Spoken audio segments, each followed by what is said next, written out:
নমস্কার। দেখুন, আপনারা এই প্রশ্নটা আমাদের কাছে এসে অনেকেই করেন যে আমরা দুজন একে অপরকে খুব ভালোবাসি, কিন্তু সামান্য বিষয় নিয়েও প্রতিদিন ঝগড়া হচ্ছে। কখনো ভুল বোঝাবুঝি, কখনো অহংকার, কখনো সন্দেহ, কখনো আবার একেবারে অকারণে সম্পর্ক তিক্ত হয়ে যাওয়া। কিন্তু প্রশ্ন হলো, এটা কি শুধুই দুজন মানুষের স্বভাবের সমস্যা, নাকি জন্মছকের মধ্যেও এমন কিছু ইঙ্গিত থাকে যা সম্পর্কের মধ্যে বারংবার সংঘর্ষের প্রবণতা তৈরি করতে পারে? আজকের ভিডিওতে আমরা জানব জ্যোতিষশাস্ত্রের বা সায়েন্টিফিক অ্যাস্ট্রোলজিতে ওই অ্যাঙ্গেল থেকে কোন কোন গ্রহ, কোন কোন ভাব এবং কোন ধরনের যোগ প্রেমের সম্পর্কে বারবার ঝগড়ার সম্ভাবনা বাড়াতে পারে। একটি গুরুত্বপূর্ণ বিষয় মনে রাখবেন, জন্মছক সম্ভাবনা দেখায়, কিন্তু কখনোই কোনো ভাগ্য ঠিক করতে পারে না। সচেতনতা ও সঠিক সিদ্ধান্তই সম্পর্ককে কিন্তু সুন্দর করতে পারে। তো সায়েন্টিফিক অ্যাস্ট্রোলজি ইউটিউব চ্যানেলে আপনাদের প্রত্যেককে ওয়েলকাম জানাচ্ছি। টাইটেল আর থাম্বনেল দেখে আপনারা বুঝতে পেরেছেন ভিডিওটা কী নিয়ে করছি। একটু ভালোভাবে ভিডিওটা দেখবেন যারা রিলেশনশিপে আছেন, কারণ এই ভিডিওটা দেখলে হয়তো অনেক ক্ষেত্রে আপনারা নিজেদের মধ্যে ঝগড়া, অশান্তি, ঝামেলাটা এড়িয়ে চলতে পারবেন। একটু ভালো করে বুঝুন আমার কথাগুলো আমি কি বলছি। দেখুন, প্রথম হচ্ছে কি, কেন বারবার ঝগড়া হয়। দেখুন, প্রেমের সম্পর্কে ঝগড়া হওয়া অস্বাভাবিক নয়, এটা স্বাভাবিক। বরং কখনো কখনো মতের অমিল সম্পর্ককে আরও পরিণত করতে পারে। কিন্তু যখন প্রতিদিন ঝগড়া হতে থাকে, একই বিষয় বারংবার ফিরে আসে, রাগ নিয়ন্ত্রণ করা যায় না, সন্দেহ কমে না, যোগাযোগ ভেঙে যায়, তখন বুঝতে হবে ব্যাপারটা কিন্তু খুবই গভীর। অ্যাস্ট্রোলজিতে এগুলো বিচার করার জন্য শুধু একটি গ্রহ নয়, সম্পূর্ণ জন্মছকটাকে বিশ্লেষণ করা হয়। দেখুন, প্রথম হলো কি, পঞ্চম ভাবের ভূমিকা। দেখুন, পঞ্চম ভাব বলবো, তার আগে বলবো যে কোনো কিছুতে লগ্ন এবং লগ্নপতি খুব গুরুত্বপূর্ণ। প্রথম হচ্ছে কি, লগ্ন মানে আপনি নিজে, প্রেম আপনি করছেন আপনি নিজে, এবং আপনাকে যে গ্রহটা চালাচ্ছে সেটা হচ্ছে লগ্নপতি। জন্মছকে লগ্ন এবং লগ্নপতির পজিশানটা দেখুন, সেটা ভালো পজিশানে আছে কিনা বা কোনোভাবে খারাপ হয়েছে কিনা। দেখুন, প্রত্যেকে তুঙ্গস্থ মূলত্রিকোণ সকেত্রী একাদশে থাকবে এই কথাটার কোনো মানে নেই, যে কোনো জায়গায় থাকতে পারে, কিন্তু দেখুন সেটা ফ্রিলি আছে কিনা, সেটা ফ্রি অ্যাক্সেস পেয়েছে কিনা, সেটা আগে দেখুন। এবং নবাংশ চার্টেও দেখুন সেটা কেমন আছে। এছাড়াও লগ্নকে 1 নম্বর ঘর ধরে অ্যান্টি ক্লক ওয়াইজ 5 নম্বর যে ঘরটা হচ্ছে, ওই 5 নম্বর ঘরটা ভালোভাবে দেখুন, স্টাডি করে ঘরের পজিশানটা কেমন আছে, 5 নম্বর ঘরটা কেমন। কারণ পঞ্চম ভাব হলো প্রেম, আকর্ষণ, রোম্যান্টিক সম্পর্ক, রিলেশনশিপ, এগুলোকে কিন্তু নিয়ে আসে। এবার যদি আপনার ওই পঞ্চম ভাবে পাপগ্রহ বসে থাকে, যেমন কিছু কিছু কানেকশান, শনি, রাহু, কেতু বা এমন কোনো প্ল্যানেট বসে আছে যেটা ওই পঞ্চম ভাবটা যে গ্রহের, সেই গ্রহের সঙ্গে মিত্রতার সম্পর্ক তৈরি করছে না, যদি থাকে কোনো বক্রী গ্রহ থাকে, তাহলে দেখবেন অবশ্যই কিন্তু আপনার সম্পর্কের ক্ষেত্রে সমস্যা আসবেই। কারণ এনার্জি মিসম্যাচ হয়ে যাচ্ছে। বিভিন্ন ঘর বিভিন্ন রকমের এনার্জি প্রোভাইড করে থাকে। দেখুন, দ্বিতীয় ভাব যেমন অর্থের এনার্জি প্রোভাইড করার জন্য আছে, তৃতীয় হচ্ছে যোগাযোগের এনার্জি প্রোভাইড করার জন্য আছে, কিন্তু চতুর্থ ঘর মন, মানসিকতা, আরও অনেক কিছু আছে, এগুলোকে প্রোভাইড করে। পঞ্চম হচ্ছে প্রেমের ঘর, সেই ঘরে এমন একটা প্ল্যানেট ঢুকেছে, যেমন ধরুন শনি ঢুকে গেছে, তো ন্যাচারালি শনি তো চট করে আপনাকে প্রেম নিয়ে এগোতে দেবে না, তো এটাই হচ্ছে ব্যাপার। এবার দেখুন, পঞ্চম ঘরটা যে গ্রহের, সেই ঘরের অধিপতি গ্রহটাও যদি দুর্বল হয়, তখনও কিন্তু পঞ্চম ভাব দুর্বল হতে থাকে, এখানেও প্রবলেম হয়। এছাড়াও যেটা বললাম, রাহু, মঙ্গল, কেতু, শনি প্রবল চাপ তৈরি করে পঞ্চমভাবে বসে থাকলে, তাহলেই দেখুন সম্পর্ক তো আপনার শুরু হয়ে যাবে, এটা তো ঘটনা, খুব সুন্দর শুরু হলেও পরে কিন্তু আপনার সমস্যা চলে আসবে। এটা হচ্ছে প্রথম। দ্বিতীয় হলো সপ্তম ভাবের গুরুত্ব। দেখুন, সপ্তম ভাব মানে শুধুমাত্র বিবাহের ভাব সেটা কিন্তু নয়, এটি দীর্ঘমেয়াদী পার্টনারশিপও কিন্তু তৈরি করে। যদি সপ্তম ভাব বা সপ্তম অধিপতি দুর্বল হয় বা সপ্তম ভাবে নেগেটিভ কোনো প্ল্যানেট বসে থাকে, ওই যে প্ল্যানেটগুলোর নাম একটু আগে বললাম, রাহু, মঙ্গল, কেতু, এই জাতীয় প্ল্যানেটগুলো খুব খারাপ অবস্থানে বসে থাকে, খারাপ যোগ তৈরি হয়ে থাকে, তাহলে দেখা যেতে পারে বোঝাপড়ার একটা অভাব হবে, বারংবার তর্ক হবে, মানসিক দূরত্ব তৈরি হবে, সম্পর্কে একটা অস্থিরতা তৈরি হতে পারে, এইগুলো কিন্তু হবে। এরপর দেখুন, যদি মঙ্গলের প্রভাব বেশি থাকে, দেখুন মঙ্গল হচ্ছে শক্তি, রাগের কারক গ্রহ, সাহসিকতার কারক গ্রহ। যদি জন্মছকে মঙ্গল অশুভভাবে অবস্থান করে, নেগেটিভ পজিশনে থাকে, তাহলে ব্যক্তি খুব ফাস্ট রেগে যাবে। মঙ্গল পঞ্চমে আছে বা পঞ্চম পতির সঙ্গে আছে, মঙ্গল লগ্নে আছে, মঙ্গল সপ্তমে আছে, একটু লক্ষ্য করে দেখবেন তার রাগ কিন্তু প্রচণ্ড বেশি, পার্টনারের ওপর সবসময় অ্যাগ্রেশন দেখিয়ে ফেলে। মঙ্গল একটু ড্যামেজ হওয়া মানে দ্রুত রেগে যাওয়া বা না ভেবে কথা বলা। আবার অনেক ক্ষেত্রে এটাও ইন্ডিকেট করে যে সঠিক জায়গায় রাগ বা নিজের যে প্রোটেস্ট ব্যাপারটা সেটা না করতে পারা, ছোট বিষয়কে বড় করে দেখা। ফলে কি হবে? সংঘর্ষ বেড়ে যাবে। সংঘর্ষ বাড়লে সম্পর্কের মধ্যে তার প্রভাব তো পড়বেই।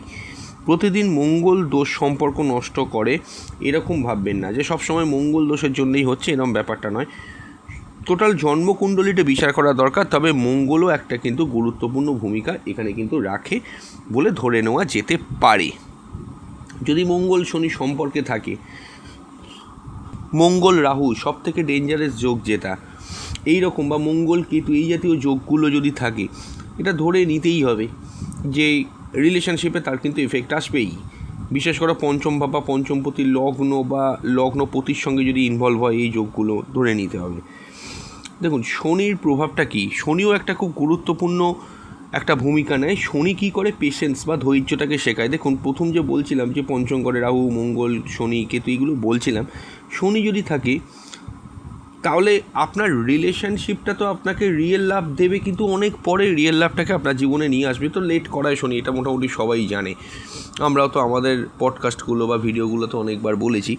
কিন্তু যদি শনি খুব খারাপ অবস্থানে থাকে পঞ্চমের সঙ্গে বা সপ্তমের সঙ্গে, অর্থাৎ যদি কষ্টদায়ক অবস্থায় থাকে, তাহলে আবেগ প্রকাশ কম হবে, একটা রিলেশনশিপে ঠান্ডা দূরত্ব তৈরি হবে, যোগাযোগে অনেক রকমের দূরত্ব আসবে। শনির প্রভাবে ম্যাক্সিমাম ক্ষেত্রেই কী হয় যে আপনার একটা জিনিস মনে হবে সে আর আমাকে ভালোবাসে না, কারণ শনির ভালোবাসা প্রকাশ করার ধরনটা একটু ডিফারেন্ট হয়। তো ন্যাচারালি এটাই হচ্ছে ব্যাপার। অথচ বাস্তবে বিষয়টি প্রকাশভঙ্গির সমস্যা কিন্তু হতেই পারে। মানে ব্যাপারটা শনি থাকলেই যে এমন নয় ভালোবাসা পাওয়া যায় না, কিন্তু পাওয়া গেলেও এমনভাবেই প্রকাশ পাচ্ছে সেটা আপনার ঠিক পোষাচ্ছে না, আপনি বুঝতে পারছেন না সে আপনাকে ভালোবাসে কিনা, বা আপনি যেভাবে চাইছেন সেভাবে হচ্ছে না। এখান থেকেও একটা ক্যাওস হয়, ক্যাওসের জন্য কিন্তু প্রবলেমটা বাড়ে, ঝগড়া অশান্তি তো আছেই। আলোচনাটা আরও এগোবো, তার আগে বলবো যারা যারা কনসালটেশন করতে চাইছেন স্ক্রিনে দেওয়া নাম্বারে হোয়াটসঅ্যাপ করে বুকিং কনফার্ম করবেন। Booking must. বুকিং হয়ে গেলে আপনার ডেট টাইম প্লেস হোয়াটসঅ্যাপে পাঠাবেন, সমস্যাগুলোকে লিখবেন, প্রশ্নগুলো যদি অনেক প্রশ্নও থাকে প্রশ্নগুলোকে লিখবেন, এবং অবশ্যই কিন্তু মনে রাখবেন একদিন সময় দেবেন। একদিন পর আমরা আপনাকে কল করব, কল করে আপনার সঙ্গে ডিটেল আলোচনা করব, আপনার প্রতিটা প্রশ্নের উত্তরও পাবেন, কিভাবে সমস্যা থেকে বেরোবেন, কী করলে আপনি বেরোতে পারবেন সবই জানতে পারবেন। এবং অবশ্যই কিন্তু গোপনীয়তা মেনটেন করে, সিকিউরিটি মেনটেন করে আপনি তাতে স্যাটিসফাইডও হবেন। এমন নয় যে ওভার দ্য ফোন কনসালটেশন করলে আপনার কিছু কম হচ্ছে, আপনি ঠিক কনসালটেশনটা করতে পারলেন না, এরকম যেন কোনো প্রবলেম আপনি ফেস করেছেন সেরকম যেন কিছু না হয়, সেটা আপনি কিন্তু খেয়াল রাখবেন। আপনি দেখেও নিতে পারেন। তো যাই হোক, বহু মানুষ দূর দূরান্ত থেকে আমাদের সঙ্গে ওভার দ্য ফোন কনসালটেশন করিয়ে তারা ভালো আছেন, আপনিও ভালো থাকবেন। এটাও বলে দিই যে আমাদের কাছে এলেই যে রেমিডি প্রোভাইড করা হবে, সে লক্ষ লক্ষ টাকা, হাজার হাজার টাকা রেমিডি যেটা আপনি করতে অপারক, সেরকম কোনো রেমিডি দেওয়া হবে না, একেবারেই নয়। আমরা ম্যাক্সিমাম ক্ষেত্রে হরোস্কোপ কাউন্সেলিংয়ের মাধ্যমে সমাধান করি, এবং যদি প্রয়োজন পড়ে তখনই একমাত্র রেমিডি প্রেসক্রাইব করা হয়। আদারওয়াইজ ক্ষেত্রে বহু মানুষ আছে উইদাউট রেমিডি কনসালটেশন করিয়ে তারা টাইম ফ্রেম পেয়ে সেই অনুযায়ী মেনটেন করে ভালো আছে। আপনারা যাই হোক একবার অন্তত হরোস্কোপ কনসালটেশন করিয়ে নেবেন যদি মনে করেন। নাম্বার যেটা স্ক্রিনের ভিডিওর মধ্যে দেখছেন ওই নাম্বারটাতেই হোয়াটসঅ্যাপ করবেন 9433821066, বুকিং করুন। নিশ্চয়ই সব ডিটেল ওখানে আমরা বলে দেবো এবং আলোচনা হবে ওভার দ্য ফোন। যদি কেউ মনে করে ভয়েস ওভারে অডিও পাঠিয়ে দেওয়ার জন্য, সেটাতেও কিন্তু আমাদের পরিষেবা আছে। আপনার প্রতিটা প্রশ্নের উত্তর হিসেবে আমরা ভয়েস ওভারে অডিও পাঠিয়ে দেবো, সেই পরিষেবাটাও কিন্তু নতুন আমাদের চালু করা হয়েছে, যে আপনি অ্যাটলিস্ট ওই অডিওটা রেখে দিতে পারবেন, প্রেডিকশান জানার থাকলে ওই অডিওটা আপনি শুনে নেবেন। এই পদ্ধতিও কিন্তু আমাদের এখানে তৈরি করা হয়েছে বা নতুন আমরা প্রোভাইড করছি। হ্যাঁ, দেখুন রাহুর প্রভাব। রাহু অনেক সময় কি করে, রাহুর মেন যেটা সমস্যা অতিরিক্ত সন্দেহ, একটা অবাস্তব প্রত্যাশা, মানসিক একটা বিভ্রান্তি তৈরি করা, সোশ্যাল মিডিয়া নিয়ে অযথা একটা সন্দেহের মধ্যে রাখা, ফলে ছোট ছোট ঘটনা একটা বড় ঝগড়ায় পরিণত হয়। দেখবেন রাহুর প্রভাবে সোশ্যাল মিডিয়ায় কেউ কোনো পোস্ট করলো, সেটা নিয়ে ডাউট প্রকাশ করে সেটা নিয়ে ঝগড়া করতে চলে গেছে। একটু ফোন ধরতে দেরি হলো, সন্দেহ তৈরি হয়েছে যে নিশ্চয়ই এ কিছু উল্টোপাল্টা কাজ করে, নিশ্চয়ই এ কিছু করে, নিশ্চয়ই এর কোনো আলাদা পার্টনার আছে, এই রকম কিছু, এই ধরনের পরিস্থিতি তৈরি হতে পারে। ফলে ছোট ঘটনা বড় ঝগড়ায় কিন্তু পরিণত হয়। এরপর হলো চন্দ্রের ভূমিকা। দেখুন চন্দ্র আমাদের মনকে ইন্ডিকেট করে। যদি চন্দ্র দুর্বল হয় অথবা পাপক গ্রহ দ্বারা আক্রান্ত হয়, তাহলে ব্যক্তি মানসিকভাবে খুব বিপর্যস্ত হয়ে পড়বে, অতিরিক্ত সংবেদনশীল হবে, সব কথা ব্যক্তিগতভাবে পার্সোনালি নিয়ে নেবে, দ্রুত কষ্ট পাবে, কোনো কিছু বললে সঙ্গে সঙ্গে গায়ে লেগে যাওয়া, আপসেট হয়ে পড়া, মন ভেঙে যাওয়া, ফলে সম্পর্কে অকারণ মনোমালিন্য বাড়তে পারে। এখানে দেখুন প্রেম বা সম্পর্ক, বিবাহের সম্পর্ক, এগুলো কী চায়, মেন কিন্তু চাই, দেখুন আপনাদের কাছে প্রেম ভালোবাসা অনেক রকম অ্যাঙ্গেল দিয়ে বিচার হয়, আমাদের কাছেও সাধারণ মানুষের চোখে হয় অবশ্যই, কিন্তু যারা সায়েন্টিফিক অ্যাস্ট্রোলজার বা ট্রু অ্যাস্ট্রোলজার, আমরা রিসার্চ করে পেয়েছি প্রেম বা ভালোবাসার জন্য সব থেকে বেশি যেটা গুরুত্বপূর্ণ সেটা হলো মানসিক নিরাপত্তা। মানসিক নিরাপত্তাটা যদি সম্পর্কের মধ্যে থেকে অফ হয়ে যায়, সেই সম্পর্ক কিন্তু সম্পর্কের জায়গায় থেমে থাকবে না, সে যতই কিছু আদার্স জিনিস প্রোভাইড হোক না কেন, এতটাই গুরুত্বপূর্ণ। এবং মানসিক নিরাপত্তা আউট হয়ে গেলে সর্বপ্রথম একটা কোশ্চেন মার্ক আসবে, সে আমাকে ভালোবাসে তো, সে আমার কথা আগের মতো ভাবে তো, সে আমার কথা চিন্তা করে তো। সো ন্যাচারালি জিনিসটা বুঝতে পারা যায়। এবার হলো বুধের ভূমিকা। অনেক সম্পর্ক ভাঙে ভালোবাসার অভাবে নয়, ভুল যোগাযোগের কারণে, তর্ক বিতর্কের কারণে। দেখুন বুধ হচ্ছে কমিউনিকেশনের গ্রহ, এটা তো আপনারা জানেন।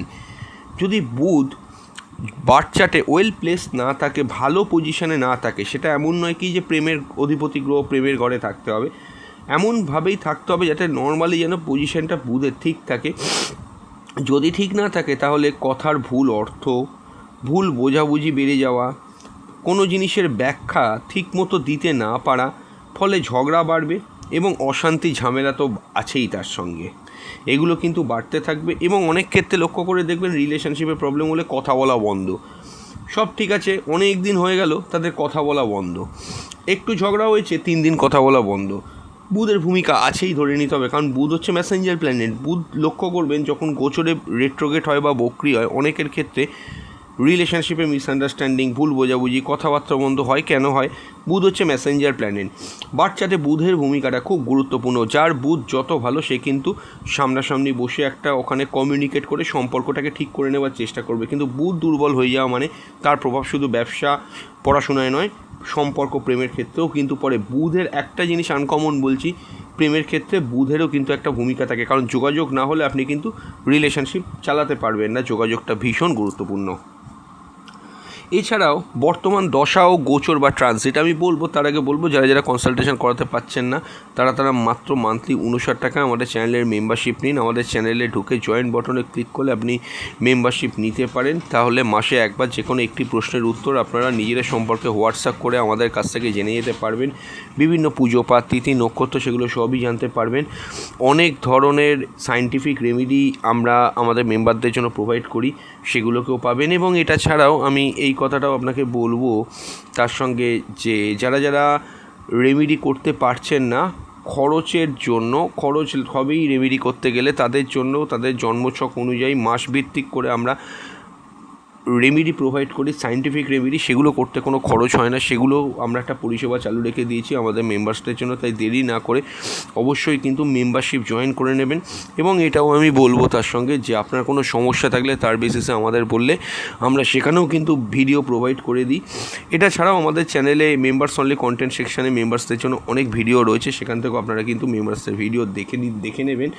মেম্বার্স হয়ে আগে সেই ভিডিওগুলো দেখবেন, সেখানে কিন্তু অনেক ব্যবহারিক জীবন অ্যাস্ট্রোলজির ওপর ভিডিও আছে এবং অনেক মানুষ সেগুলো দেখে উপকারও পায়। তাই যারা মেম্বার হয়েছে তারা প্রত্যেকেই পেয়েছে, আপনারাও কিন্তু দেখে নেবেন। তাই দেরি না করে কনসালটেশন না করাতে পারেন, মেম্বারশিপটা অন্তত নিয়ে রাখুন। হ্যাঁ, দেখুন বর্তমান দশা ও গোচর ও ট্রানজিট, যেটা বললাম একটু আগে বুধের কথা, বুধ রেট্রোগেট যদি বার্থ চার্টে হয় বা বার্থ চার্টে রেট্রোগেট থাকে সেটা একরকম ফল, কিন্তু যদি গোচরেও হয় তাহলেও লক্ষ্য করে দেখবেন জন্মছক ভালো আছে কিন্তু গোচরে বুধ রেট্রোগেট, লক্ষ্য করে দেখবেন কমিউনিকেশনের প্রবলেম, ঝগড়া, কথা বলা বন্ধ, এগুলো কিন্তু হবে। এগুলো হয় বর্তমান মহাদশা, অন্তর্দশা ও গোচরের কারণে। মহাদশা অন্তর্দশা জন্মকালীন আসে, কিন্তু গোচর যদি খারাপ থাকে তাহলেও কিন্তু এই প্রবলেম হতে পারে। দেখুন, কোনো সম্পর্ক হঠাৎ ভালো চলছিল, হঠাৎ করেই লক্ষ্য করে দেখছেন যে সম্পর্ক প্রথম থেকে ঠিক ছিল, হঠাৎ করেই কোনো না কোনো কারণে সে সম্পর্কটা দেখছেন ঝগড়া, অশান্তি, দূরত্ব তৈরি শুরু হয়ে গেছে। জ্যোতিষ বন্ধুর কাছে যান, এটাই ম্যাক্সিমাম টাইম হয়। আমি বলছি কেন কনসালটেশন করাতে বলছি, আপনারা হয়তো অনেক কিছু খারাপ ভাববেন সম্পর্ক নিয়ে, আমি সেটা বলবো না, কখনোই নয়। আপনি একটা কাজ করুন, আপনার যদি সমস্যা থাকে জন্মছকটা বিচার করান, আমাদের কাছ থেকে বিচার করাতে চাইলে অবশ্যই স্ক্রিনে দেওয়া নাম্বারে হোয়াটসঅ্যাপ করে বুকিং করে দেখাতে পারেন। কেউ কল করবে না, কল ধরা পসিবল হয় না, এবং কনসালটেশন ওভার দ্য ফোন হবে। দেখুন, নির্দিষ্ট সময়ে যদি কোনো প্ল্যানেটের মহাদশা চলে, যেমন শনি, কেতু, রাহু, এই জাতীয় প্ল্যানেটের মহাদশা শুরু হয়ে যায়, বা ট্রানজিটে যদি শনি, কেতু, রাহুর প্রভাবটা বাড়তে থাকে কোনোভাবে রাশির ওপর দিয়ে, লগ্নের ওপর দিয়ে, পঞ্চম ভাবের ওপর দিয়ে, সপ্তম ভাবের ওপর দিয়ে, তাহলে কিন্তু এই জিনিসটা প্রবলেম ম্যাক্সিমাম ক্ষেত্রেই নিয়ে আসে। আবার যখন ট্রানজিট ঠিক হয়ে যায়, ট্রানজিট যখন আস্তে আস্তে মোটামুটি স্বাভাবিক হয়ে যায়, অবশ্যই কিন্তু সেই সম্পর্ক স্বাভাবিক হয়ে যায়। তাই শুধুমাত্র একটি সময় দেখে চূড়ান্ত সিদ্ধান্ত নেওয়া একেবারেই উচিত না রিলেশনশিপের ক্ষেত্রে। তাই অবশ্যই দশা অন্তর্দশা কী চলছে, সেই সময় ট্রানজিট কী আছে, গোচর কী আছে, এগুলোও দেখা ভীষণভাবে কিন্তু গুরুত্বপূর্ণ, সেটা কিন্তু খুব প্রভাবশালী হয়। তাই অবশ্যই কেউ সম্পর্কে সমস্যা চলে এলে ঘাবড়াবেন না, ভয় পাবেন না, জন্মছকটা বিচার করুন। মনে হয় অবশ্যই কিন্তু আপনি সেখান থেকে বেরিয়ে আসতে পারবেন, সমস্যাটাকে মিটিয়ে নিতে পারবেন, সম্পর্কটাকেও বজায় রাখতে পারবেন। এছাড়াও শুধু অ্যাস্ট্রোলজি নয়, বাস্তব জীবনের কিছু কারণও সমান গুরুত্বপূর্ণ, যেমন যোগাযোগের অভাব, সময় না দেওয়া, অতিরিক্ত প্রত্যাশা, ইগো, আর্থিক চাপ, মানসিক স্ট্রেস, পরিবারগত সমস্যা, এগুলোও কিন্তু সম্পর্কর ক্ষেত্রে বড় ঝগড়ার কারণ হয়ে যায়। যোগাযোগের অভাব যেমন হয় বুধের প্রবলেম বা বুধের সমস্যা থাকলে, এটা আপনার ক্ষেত্রেও হতে পারে, আপনার পার্টনারের ক্ষেত্রেও হতে পারে এই প্ল্যানেটের প্রবলেম। সময় না দেওয়া, অর্থাৎ কি কাজের প্রতি অতিরিক্ত দায়বদ্ধতা, তার জন্য পার্টনারকে সময় দিতে পারছে না। অতিরিক্ত প্রত্যাশা, সেটা রাহুর প্রবলেম থেকে হয়। ইগো যদি আপনার থাকে বা আপনার পার্টনারের থাকে, আর্থিক চাপ যদি বেশি থাকে, এটাও হতে পারে দ্বিতীয় ভাব বা দ্বিতীয় পতি যদি সমস্যা যুক্ত হয়। মানসিক স্ট্রেস, চন্দ্র যদি দুর্বল থাকে, পরিবারগত সমস্যা, চতুর্থ ভাব চতুর্থ পতি যদি সমস্যা যুক্ত হয়, তাহলে কিন্তু এগুলো হতে পারে, এগুলো একটা সমস্যার বড় কারণ হতে পারে। আমি বলবো যারা যারা রিলেশনশিপ নিয়ে প্রচণ্ড রকম স্ট্রাগল করছেন, তারা ওপালাইটস ব্রেসলেট ধারণ করুন, খুব ভালো কোয়ালিটির ওপালাইট ব্রেসলেট। এবং যারা হনি ওপাল বা ওপাল পরতে পারছেন না বা শুক্রের প্রতিকার সরাসরিভাবে করতে পারছেন না, ওপালাইট ব্রেসলেট ধারণ করলে খুব ভালো ফল পাবেন। এই ভিডিওর নিচে বাঁ দিকে সেই প্রোডাক্টের লিঙ্ক আমি দিয়ে দিচ্ছি। অত্যন্ত ভালো কোয়ালিটির, স্বল্প মূল্যে, অতীব স্বল্প মূল্যে ওপালাইট ব্রেসলেটের, আপনারা অবশ্যই সেটা ধারণ করুন। ধারণ করলে কিন্তু অবশ্যই আপনারা সেখান থেকে ভালো ফল পাবেন। যদি ওই লিঙ্কে ক্লিক করে ক্রয় করেন, আমাদের হোয়াটসঅ্যাপে জানাবেন যে আপনি ক্রয় করেছেন লিঙ্কে ক্লিক করে, আমরা তাহলে ওটা ধারণ পদ্ধতি এবং কীভাবে মেনটেন করবেন সব আমি বলে দিতে পারবো। আর মনে রাখবেন, ব্রেসলেটের কিন্তু কোনো সাইড এফেক্ট হয় না এবং আপনি তাতে ফল পাবেন এখানে, এবং আপনার সমস্যা হয়তো কমতে পারে। তবে ঠিক ভালো কোয়ালিটির ব্রেসলেট সেটা সবাই খোঁজে, আমাকে বলেও ছিল অনেকে, আমি একটা দিয়ে দিলাম, নিচের লিঙ্কে দেখে নেবেন। হ্যাঁ, প্রেমে ঝগড়া মানেই সম্পর্ক শেষ নয়, বরং অনেক সময় এটি দুজন মানুষের শেখার একটি ধাপ। যদি জন্মচক্রে কিছু চ্যালেঞ্জ থেকেও থাকে, সচেতনতা, ধৈর্য, সঠিক যোগাযোগ এবং পারস্পরিক সম্মান সম্পর্ককে অনেক সুন্দর করে তুলতে পারে। জ্যোতিষশাস্ত্রের কাজ হলো সম্ভাব্য চ্যালেঞ্জ সম্পর্ক আগে থেকেই সতর্ক করা, যাতে আমরা আরও ভালো কিছু সিদ্ধান্ত নিতে পারি। ভিডিওটি যদি ভালো লাগে তাহলে অবশ্যই লাইক করবেন, শেয়ার করবেন এবং নতুন হলে আমাদের চ্যানেলটিকে সাবস্ক্রাইব করবেন। কমেন্টে লিখে জানাবেন আপনার সম্পর্কে সবচেয়ে বেশি ঝগড়া কোন বিষয় নিয়ে হয়। পরবর্তী ভিডিওতে আমরা আলোচনা করব প্রেমে বারবার ভুল মানুষকে কেন আমরা বেছে নিই, জন্মছকে এর কী ইঙ্গিত আছে। ভালো থাকুন, সুস্থ থাকুন, নমস্কার।